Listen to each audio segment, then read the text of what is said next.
September we met, I could tell by your smile. You hadn't been with a good girl like me in a while. Yeah, you were impressed, couldn't leave me alone. Text me every time that you pick up the phone. And I had control on the driver's seat, but my hands are slipping off the wheel. Now the tables have turned. Halo semua, balik lagi di acara Kepo Yuk. Kali ini bersama aku, Alisa. Aku udah ada di Rumah Sakit Cipto Mangunkusumo, Jakarta Pusat. Aku hari ini mau kepoin seorang narasumber cantik yang menggunakan salah satu alat dari PT Ganda Sereng Kasatya, yaitu Bisirobo dari Teknomedika Jepang. Bisirobo merupakan alat tube selecting and automation labeling system. Seperti apa sih alatnya? Lalu Batika itu seperti apa ya? Yuk kita kepoin langsung.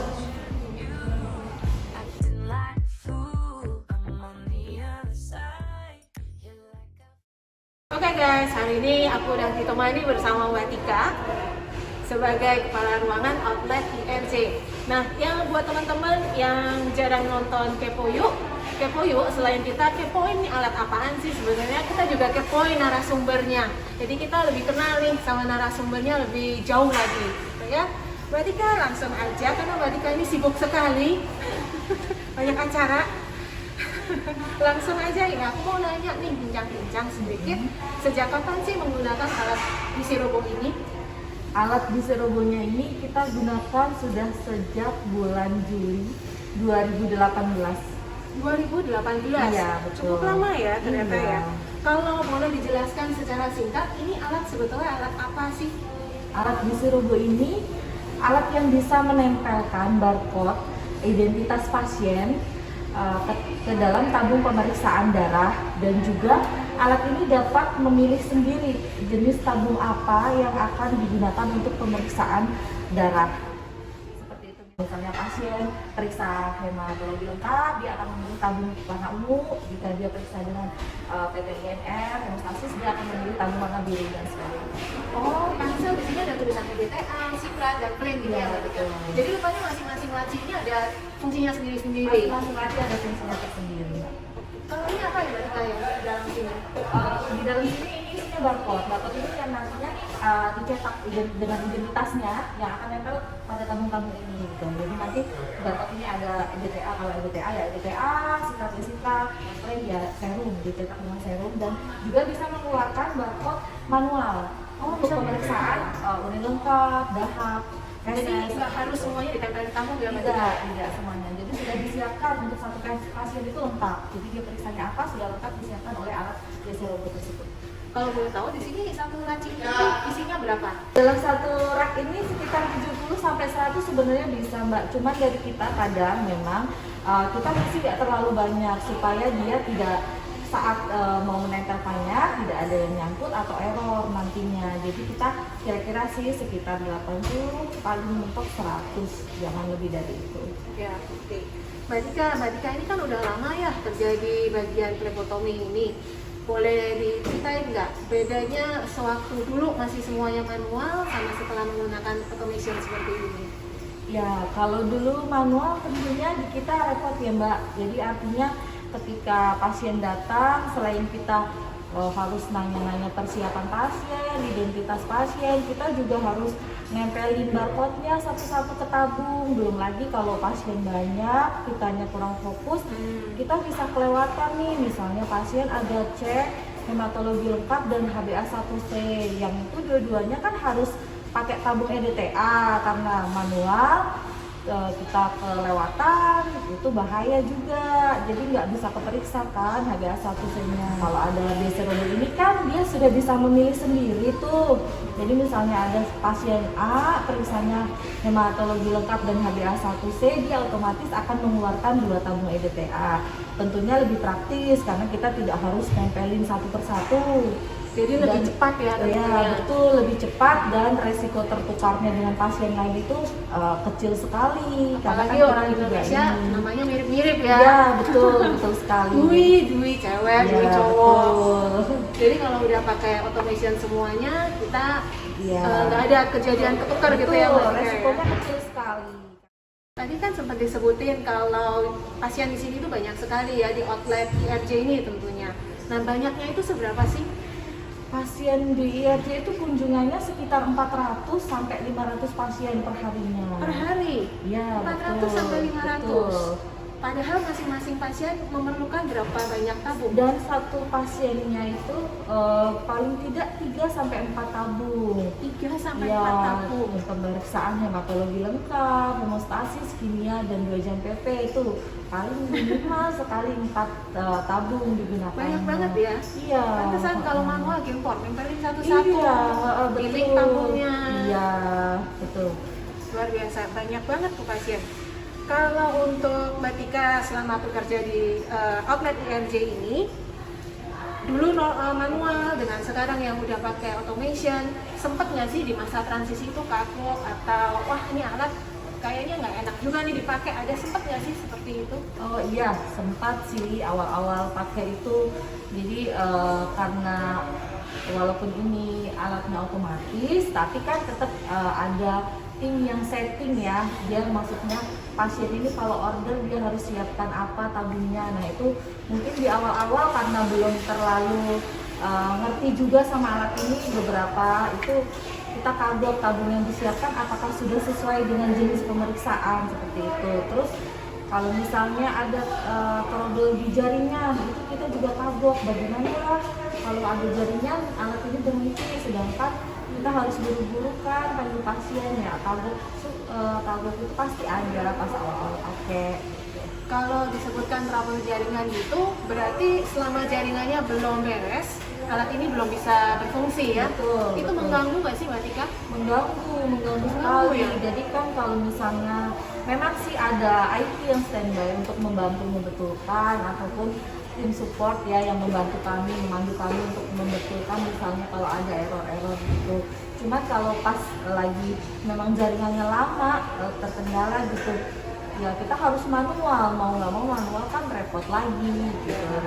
Seperti tadi saya sebutkan bahwa kalau manual itu bisa tertukar sampel, bisa repot nempelin di tabungnya satu persatu gitu. Dari yang dulu terbiasa dengan manual, setelah menggunakan automation, jadi keenakan ya? Iya, keenakan betul. Jadi begitu automation yang berhenti, balik lagi repot. Iya, betul, balik lagi repot. Balik lagi repot. Kami dari tim Gandasari itu kan ada tim support ya Mbak Tika ya. Tim support itu kan kami mensupport di pre-sales, jadi sebelum sales sampai dengan after sales service kami memberikan itu. Nah untuk Mbak Tika sebagai user sendiri, ada efeknya nggak sih atau ada manfaat yang dirasa nggak sih dari tim itu? Efeknya ada, yang pasti ada. Terutama yang tim support pre-sales ya. Jadi kita kan dikenalin dulu tuh yang tadinya manual, terus kita dikenalin ini loh ada alat gitu, dia otomatis ya, jadi bisa membantu pekerjaan kita. Terus dikenalin per itemnya satu persatu, dikenalin cara kerjanya, dikenalin troubleshootingnya gitu. Itu sangat membantu sih, apalagi untuk yang tadinya manual kan kita bingung ini alat apa gitu, ternyata membantu kita, memudahkan kita. Kemudian saat kita menggunakannya ada tim support juga yang membantu, yang tadi saya bilang kalau misalnya ada masalah atau dia barcode-nya tidak tercetak atau dia tabungnya ada yang nyangkut atau jaringannya error, tentunya kan membantu kita, memandu kita walaupun via telepon atau via pesan gitu bagaimana cara untuk menyelesaikannya. Oke, Mbak Tika, karena Mbak Tika ini sibuk sekali, aku nggak lama-lama nih. Minta satu aja pesan untuk Gandasari, harapannya apa sih untuk meningkatkan after service-nya, meningkatkan layanannya ke customer kita ini, mungkin boleh disampaikan. Harapan untuk tim support dari PT Gandasari sebenarnya sih nggak ada harapan khusus yang harus bagaimana, karena selama ini pelayanannya memang sudah bagus. Kami sebagai user puas sih, maksudnya kalau kita memang ada kesulitan terus kita menghubungi itu juga fast respon. Fast respon. Iya. Nah mungkin ditingkatkan lagi, dipertahankan atau bisa lebih ditingkatkan lagi gitu ke customernya. Terima kasih Aja banget sih. Mbak Tika. Nah, Ya, untuk para penonton, seperti yang tadi sempat disampaikan di depan, selain kita kepoin alatnya dan kita udah selesai kepoin ini alatnya, sekarang kita mau kepoin matikanya. Dijawab yang cepat, jangan mikir lama-lama. Special question. Jadi di setiap edisi Kepoyuk ini kita juga kepoin kok, narsum-narsumnya kita kepoin. Nggak susah pertanyaannya. Nih Mbak Tika, kalau Mbak Tika ini lagi jengkel, marah, biasanya ngapain? Banting-banting, nangis, teriak-teriak, marahin orang. Apa tuh?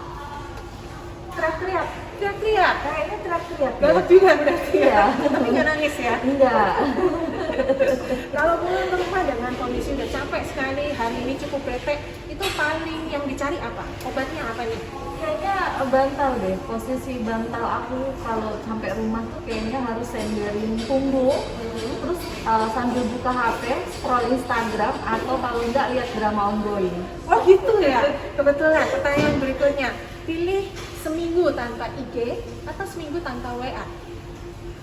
Seminggu tanpa IG. Yakin? Yakin, bisa. Oh enggak ya, seminggu tanpa WA biar nggak diganggu ya. Terus scroll IG aja. Jadi WA itu mengganggu buat beliau. Apalagi kalau sudah malam, soalnya WA-nya banyaknya biasanya kerjaan. Malam gitu. masih ya. Curhat jadinya. Curhat. Baiklah, next question. Kalau pandemi ini selesai, Mbak Tika kepengen apa sih? Pengen pergi keluar kota sama keluarga tuh. Liburan kemana tuh? Yang paling dipengenin sih pengen keluar Jawa, tapi nggak tahu, belum tahu, mungkin ke Bali kali ya. Ke Bali ya, mumpung murah nih. Mumpung lagi murah karena pandemi itu ya. Nanti kalau pandemi pandemi selesai takut mahal lagi. Kalau liburan pilih dengan anak atau dengan suami? Karena sudah punya anak sih kayak nggak punya pilihan sih, memang libur harus bawa anak gitu. Tapi kalau memang bisa anak dititipkan dulu, pastinya pengen lah pergi sama Berdua suami lagi honeymoon ya. lagi. Nanti gitu pulang ya. lebih banyak lagi jadi Iya. ya. Terakhir Mbak Tika, kan suka nonton drakor, suka nonton sinetron, ya kan ada pelakor. Mbak Tika pilih jadi pelakor atau korban pelakor? Tidak dua-duanya. Oh, pilih. Harus pilih ya. Harus pilih korban Kayaknya atau lebih jadi pelakor aja ya. Wow. Lebih bahagia kan. Kalau korban pelakor kayaknya sedih. Sedih banget ya. Iya betul. Thank you Mbak Tika buat pertanyaan, buat jawabannya yang jujur banget. Lebih baik jadi pelakor. Mungkin kameramen, mungkin lebih baik jadi pelakor atau kamu pilih jadi korban pelakor? Kameramennya cewek loh, silakan dijawab. Coba apa ya, korban kali. Lihat, namanya pasrah tipenya ya. Ya. Oke guys, kalau begitu kita selesai semuanya dengan Mbak Tika yang cantik dan sibuk ini, mama muda. Dan kali aku main-main lagi ya Mbak Tika ya. Oke, ditunggu mainnya. Buat yang belum subscribe YouTube channel kami, silahkan like, kemudian subscribe, jangan lupa share ke teman-teman kalian supaya teman-teman juga tahu alat apa sih di Sirobo ini. Kami juga bisa dilihat di IG Gandasari Eka Satya. Jangan lupa follow IG kami. Bye bye, sampai ketemu. Yeah, you were impressed. Leave me alone. Text me every time that you pick up the phone.